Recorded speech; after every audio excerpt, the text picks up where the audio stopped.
पे इंट क्या है, एक डाटा टाइप है। हमने पढ़ी है कि सी लैंग्वेज के अंदर बेसिक 3 डाटा टाइप होती है, इंट, फ्लोट, करैक्टर। बाकी और भी है लेकिन बेसिक 3 ही होती है। कौन सी? Int, float, character. तो हमने कौन से डाटा टाइप यूज की है और कितने वेरिएबल लिए हैं? 4। उनका नाम क्या रखा है? ए, 2, 3, 4 वेरिएबल लिए, ए, बी, एक्स, वाई। जरूरी नहीं यही नाम रखे हैं। ये नाम मैंने क्यों रखे हैं? आपकी बुक पर लिखे हुए, आपको कंफ्यूज ना हो। समझ आई? इसका नाम जरूरी नहीं यही रखना है। हमने पढ़ा हुआ है वेरिएबल के नाम रखने के रूल कितने होते हैं, 8 रूल हमने पढ़े हैं, तो उनको भी यूज कर सकते हैं।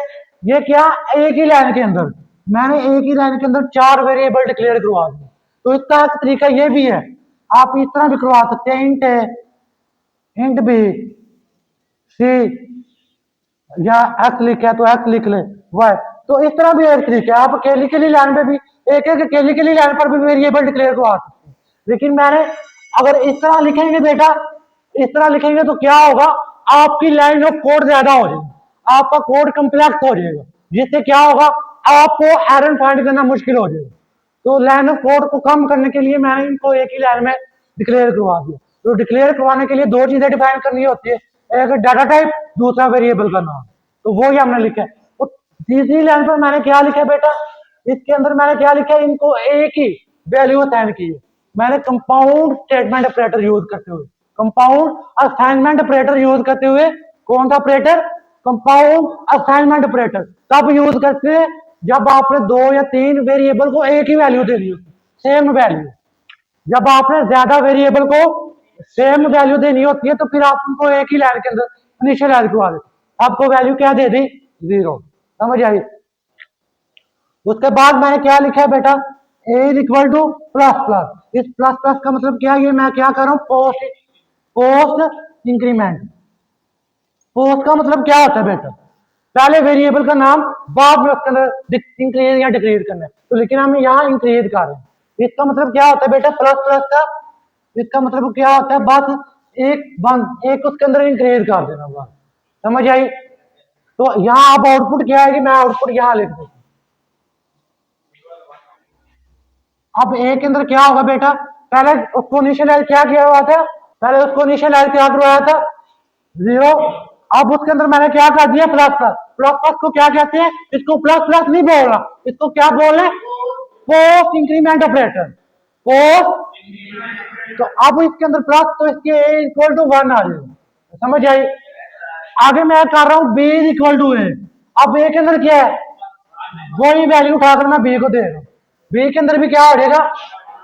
लेकिन यहाँ एक क्वेश्चन है जो आप में से किसी ने किया, अगर मैं ए को पहले लिख दूं बी को बाद में लिख दूं तो फिर क्या होगा? फिर मैं होगा, मैं ए को वैल्यू असाइन कर रहा हूँ बी की, तो ए के अंदर क्या पड़ा हुआ है? फिर जो बेटा हमने पढ़ा था लेफ्ट वैल्यू और राइट वैल्यू, तो आप जो चीज किसी वेरिएबल को असाइन करनी होती है वो राइट साइड पे लिखी जाती है, और जिसको असाइन करनी होती है वो लेफ्ट साइड पे। जो चीज असाइन करनी होती है वो राइट साइड पे, और जिसको असाइन करनी होती है वो लेफ्ट साइड पे। तो वो तरीकाकार यूज किया। आगे फिर मैंने क्या किया, अब मैंने प्री इंक्रीमेंट किया, पहले इंक्रीमेंट कर दिया जिसके अंदर एक्स के अंदर क्या पड़ा हुआ था? 0। उसके अंदर इंक्रीमेंट किया, अब एक्स के अंदर क्या आ जाएगा? अब वही एक्स उठाकर किसको दे दिया? वाई को। वाई के अंदर क्या आ जाएगा? अब मैंने प्रिंट एफ, प्रिंट एफ क्या करता है ये आपको पता है, print F function output show करवाने के लिए यूज होता है। तो प्रिंट एफ फंक्शन यूज करते हुए हमने वैल्यू प्रिंट कर दी।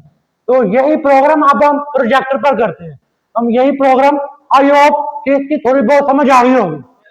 अगर नहीं आई तो बकायदा आप यही देखेंगे कि ये आउटपुट आई है, क्या यही आउटपुट हमारी प्रोजेक्टर पर भी हम प्रैक्टिकल करते हैं वहां सेम आउटपुट आती है, कंपैरिजन कीजिएगा। इसको मैं ऐसे लिखने देता हूँ, लिखे रहने देता हूँ मैं। अब ये सारा जो हमारे पास प्रोग्राम बनाया है इसको हम प्रोजेक्टर पर, इसको कंप्यूटर पर प्रैक्टिकल कर देखते हैं। चले बेटा, ये तो इतना इतना सा काम है, इतना सा काम हमने कर लिया। अब ये सारा ये क्या है, चारों के चारों पार्ट इसके अंदर कंप्लीट हो गए।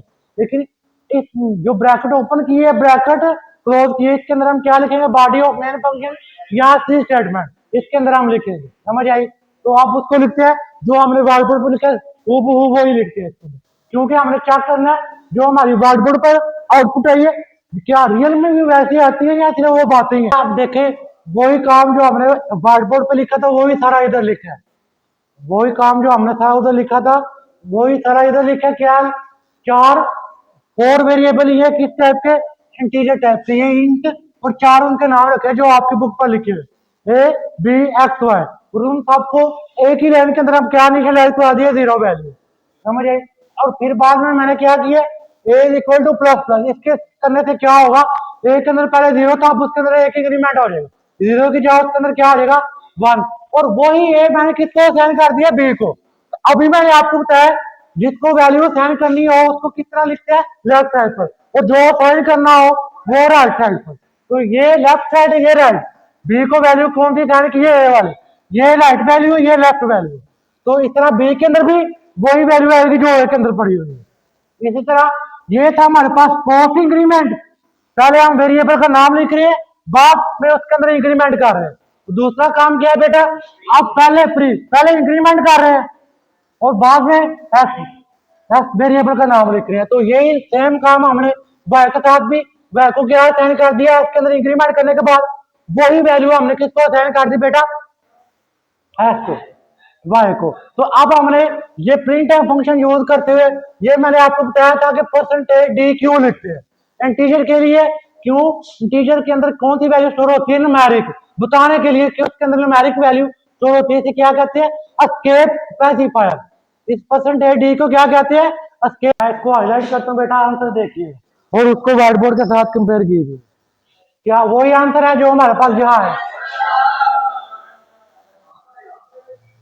चलो ठीक है बेटा, आज के लिए यही लेक्चर, और अगर नहीं समझ आई तो आप पूछ सकते हैं दोबारा उस क्वेश्चन, और उसके बाद यही वीडियो कॉलेज के चैनल पर अपलोड कर दी जाएगी।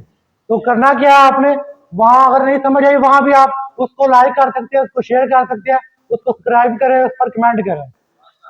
समझ आई?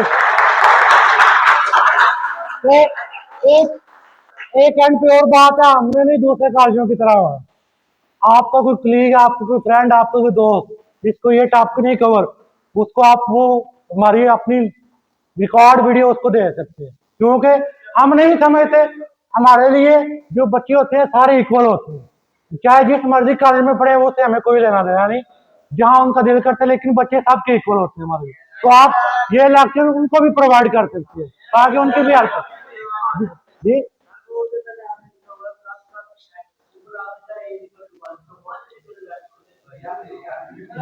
कौन सा बेटा,